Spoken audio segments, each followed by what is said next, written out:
Quando Afonso Pena foi eleito, desculpe, não estou querendo ser pedante e ficar falando de história aqui, mas é que é importante a gente ter uma visão de linha de tempo e de dialética. Quando Afonso Pena é eleito presidente da República, o Exército é um caos.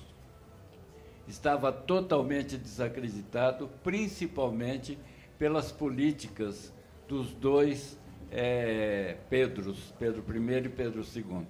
Muito bem. Então, o Exército era um saco de pancada. Apanhava em todas as campanhas que se metiam. E aí, o Afonso Pena chama o Hermes da Fonseca e encomenda a missão de modernizar o Exército. O Hermes da Fonseca não tem capacidade nenhuma para cumprir a missão e apela para uma figura nefasta da nossa história que se chama Barão do Rio Branco. Barão do Rio Branco, que era um germanófilo, confesso, faz contato com a embaixada alemã e consegue estágios para os cadetes da Academia Militar das Agulhas Negras na Alemanha. E aí começam a surgir personagens que depois serão conhecidos na década de 60. Euclides Figueiredo, Eduardo Gomes, Góes Monteiro, para falar apenas em alguns.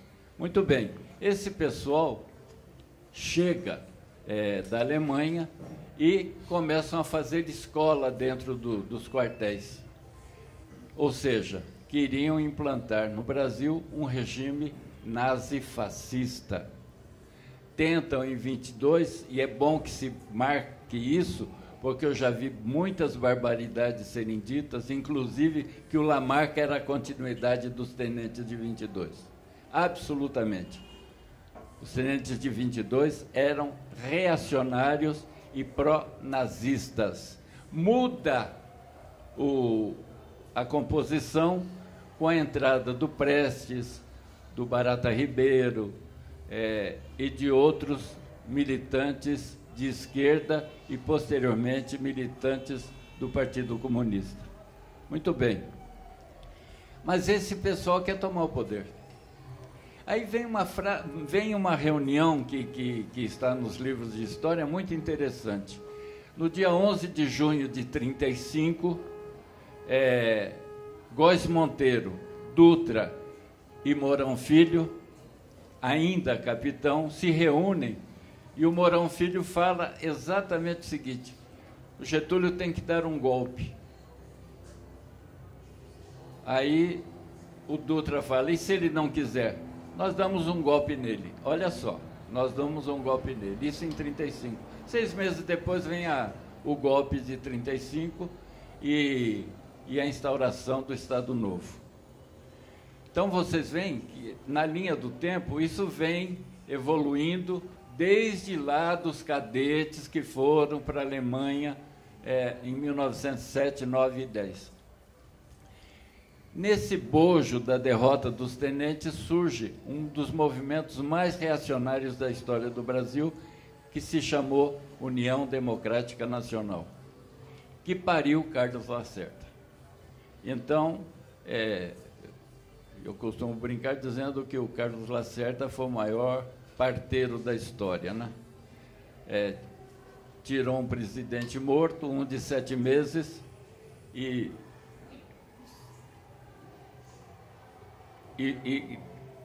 foi o arquiteto do golpe. Outra história que tem que ser conhecida é que nunca houve um atentado que foi atribuído ao Gregório Fortunato e ao Getúlio.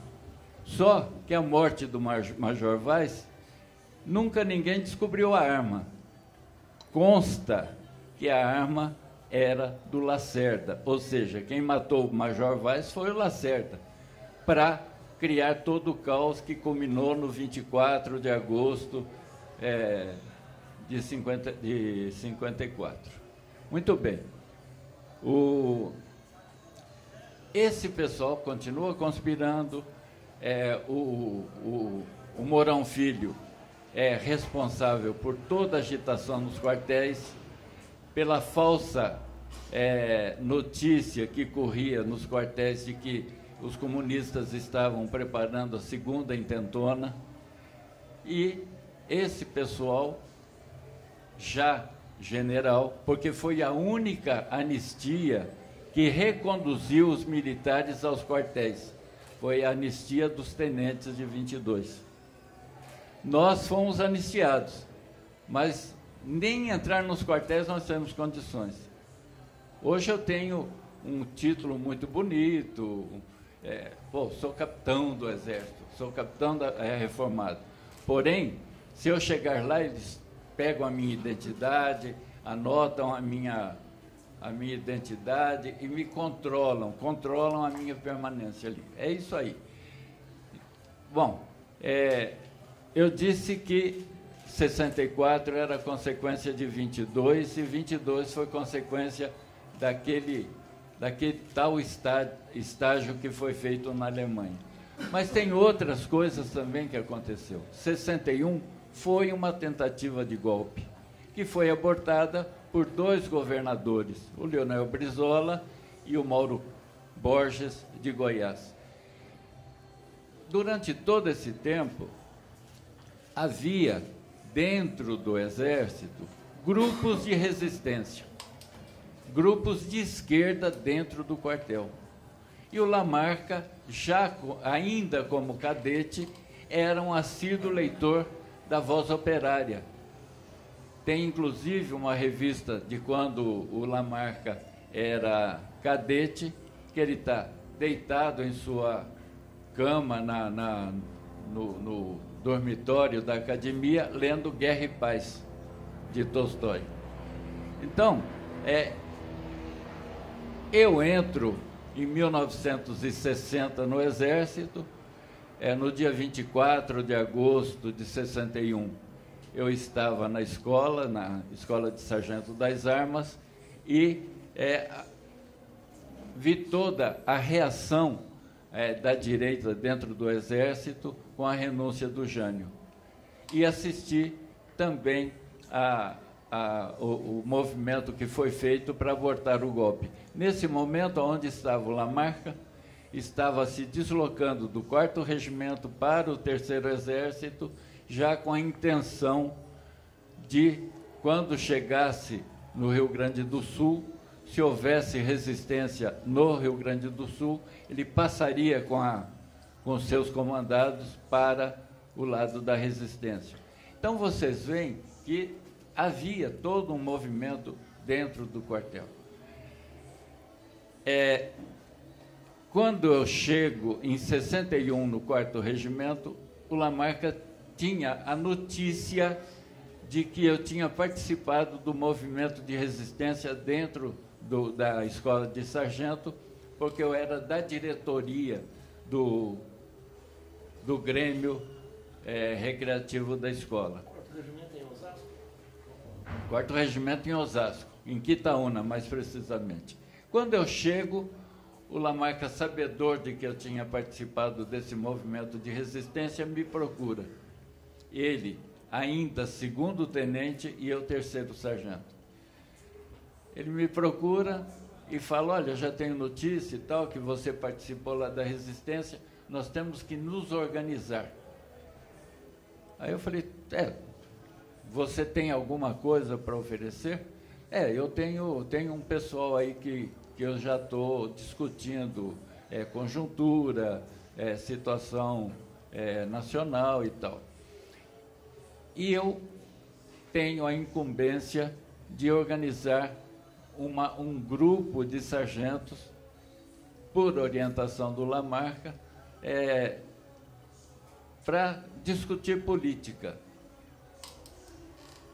Eu assumo algumas tarefas dentro do quartel, inclusive nos grêmios, nos trabalhos que foram realizados, e porque já sabiam do que eu tinha feito na escola e tentando me provocar, o meu comandante de companhia me colocou como responsável pela assistência religiosa do quartel.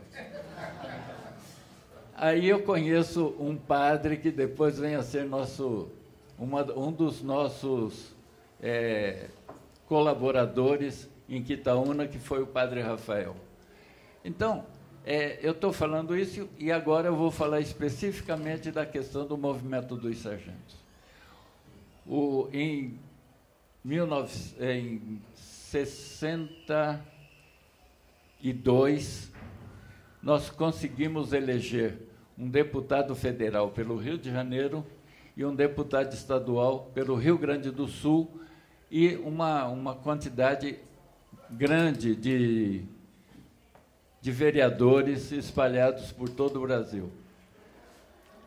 Isso começa a incomodar. Primeiro porque os generais que estavam no Congresso se negavam a chamar o Garcia Filho, de excelência. Então, onde já se viu um general chamar um sargento de excelência, né? Isso aí foi exatamente o que acendeu uma esperança dos sargentos de se organizarem para, num momento determinado, ou terem os seus representantes no Congresso, ou então reivindicarem mais.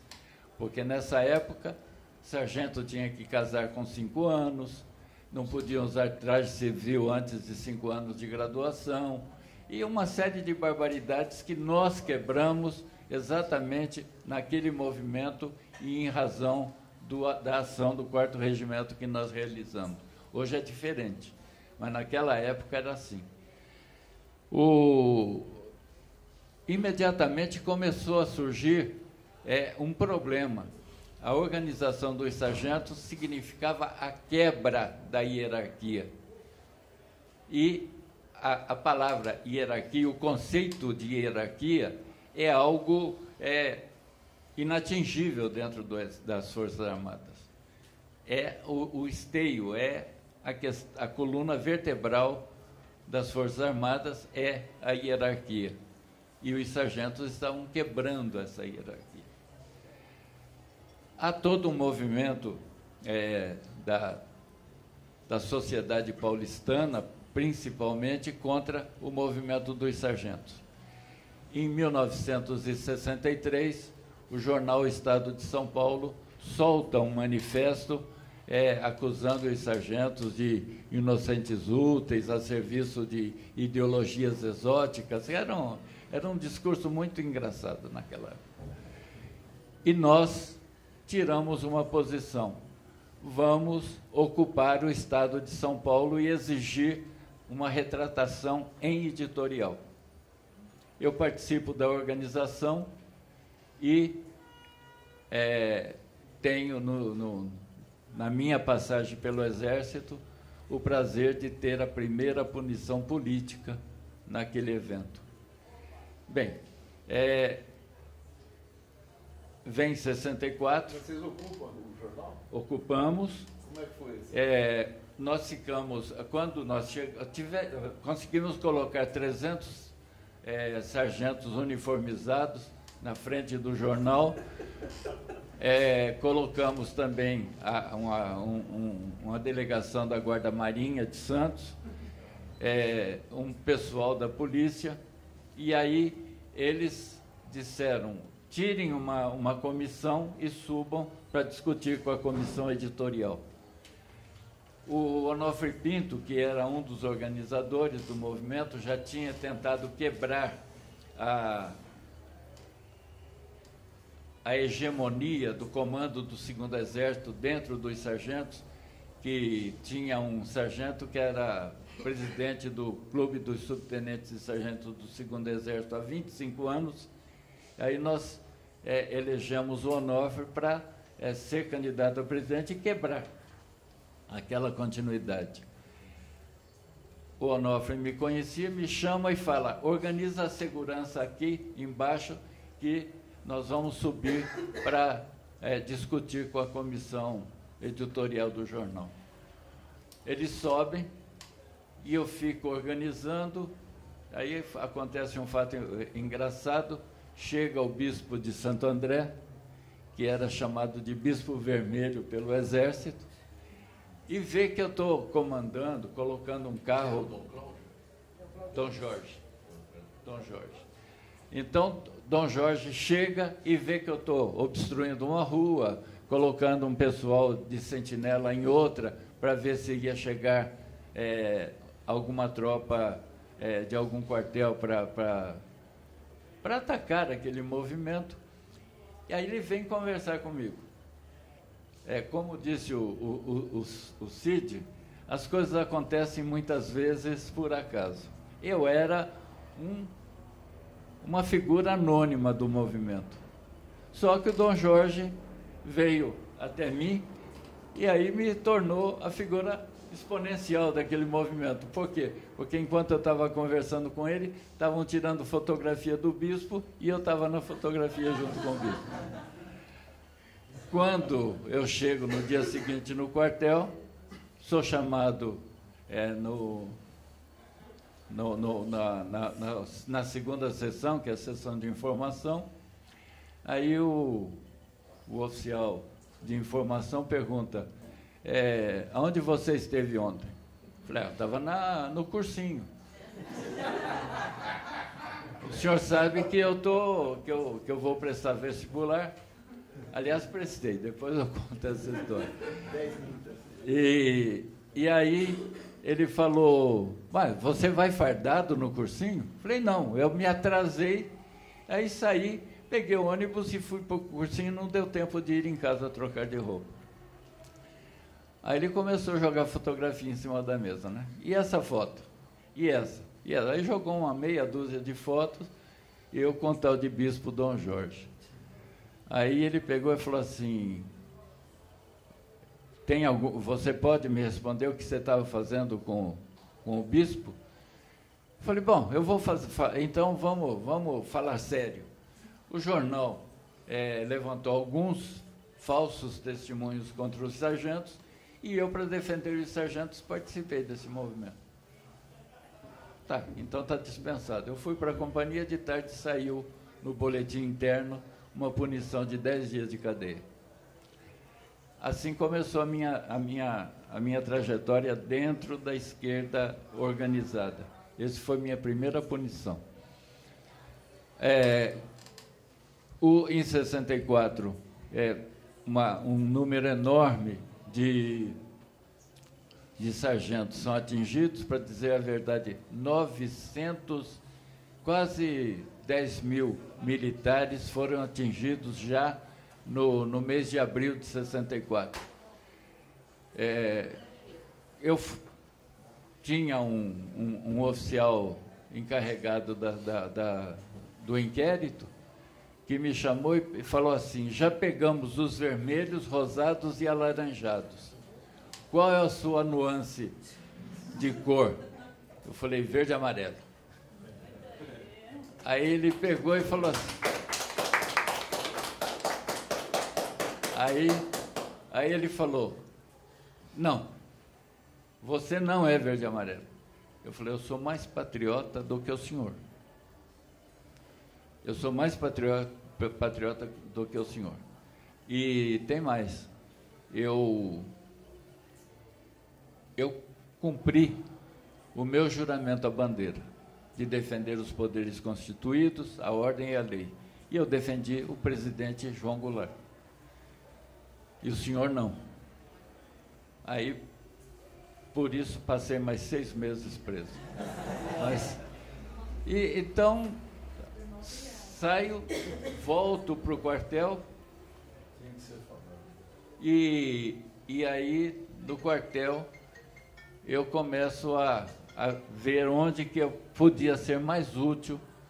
O Lamarca não estava, o Lamarca tinha ido para Suez e já estava em Porto Alegre. E eu tentando reorganizar o que sobrou depois do golpe. E o pessoal que foi atingido já estava organizando o MNR, o Movimento Nacionalista Revolucionário. Então, antes de VPR, eu participei do Movimento Nacionalista Revolucionário, de cunho brisolista, inclusive, mais um movimento de resistência à ditadura. Então, a primeira militância minha efetivamente, contra o golpe foi a partir de abril de 64.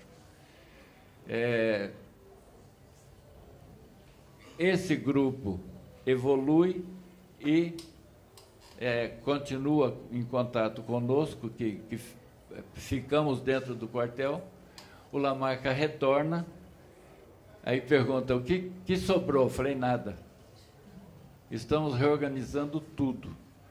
Aí ele falou, não, objetivamente, o que você fez ou está fazendo? Não, eu tenho um grupo que estou preparando e tal, papapá. Ele falou, muito bem, eu vou tentar organizar os oficiais. Ele tem contato com um major que era da LN.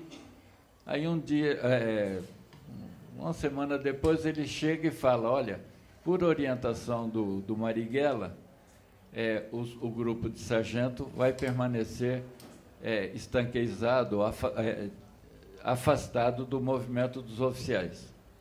Então, a partir de agora, você segue o seu caminho, que eu sigo o meu, porque até na Revolução nós vamos ter diferença de oficiais e sargento, de burguesia e proletariado, eu ainda falei, né? Aí ele falou, não, eu quero continuar em contato com você. Falei, não, comigo não. Eu posso te arrumar um contato com o comando da VPR. Aí coloco ele em contato com o Onofre, e aí organizamos o que ficou conhecido como a ação do 4º Regimento de Infantaria. Do 4º Regimento de Infantaria, nós tiramos 63 FAUs, tiramos... FAU esse fuzil que é fuzil automático leve, um fuzil belga de repetição, que era uma arma super moderna naquele momento. Hoje já está ultrapassado, mas naquele momento era o que tinha de mais moderno.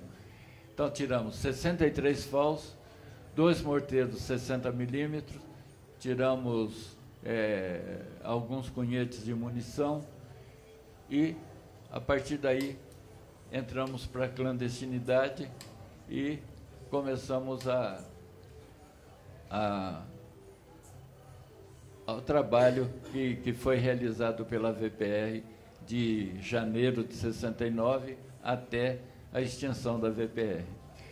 Eu gostaria, fazendo um gancho na intervenção da companheira, dizer o seguinte: na VPR nós tivemos até paneleiras arrependidas. A Renata Ferraz, a loira dos assaltos, ela participou da marcha da família com Deus pela liberdade. E quando veio a crise da classe média, me perdoe, a classe média sempre é a classe que se revolta, se rebela e toma as iniciativas. Mas olha, desculpa falar um palavrão aqui, mas ô merda que é a classe média.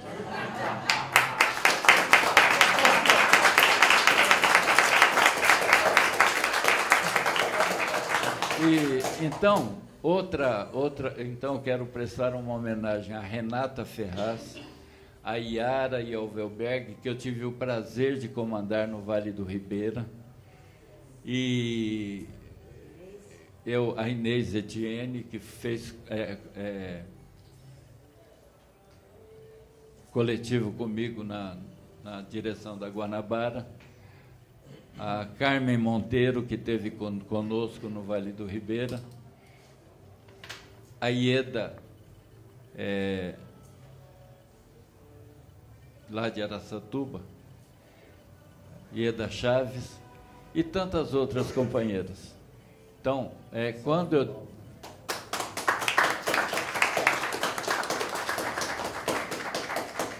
eu falo que não havia distinção entre militantes e militantes, homens ou mulheres, não é porque eu quero ignorar as especificidades da militância masculina e feminina. É que realmente a gente tinha um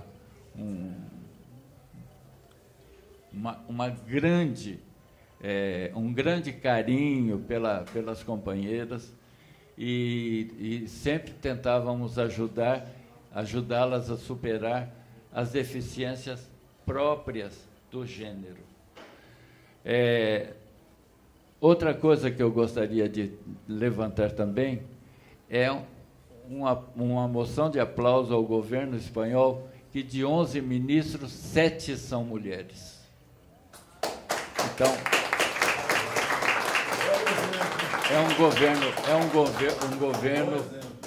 é um governo que abre a possibilidade de discussão com os bascos, com os catalães, e levantou toda aquela restrição que o primeiro-ministro anterior tinha colocado com respeito aos catalães. Eu sou de descendência espanhola e eu estou no Brasil exatamente porque o meu bisavô foi um republicano que teve que fugir da Espanha porque não aceitava mais o governo, o primeiro governo. Inclusive, ele foi com Francisco Franco do Sarauí espanhol. Então, foi coetâneo do Francisco Franco no Sarauí espanhol, que fica entre Marrocos e Argélia, que nós estivemos lá. Como? Procure encerrar. Bem, gente, olha, eu vou falar o seguinte, eu gostaria de ter, não um dia, mas vários dias, para estudar com vocês o que são as Forças Armadas. Hoje fala-se muito em Forças Armadas, mas pouca gente sabe exatamente como se dá as coisas dentro das Forças Armadas.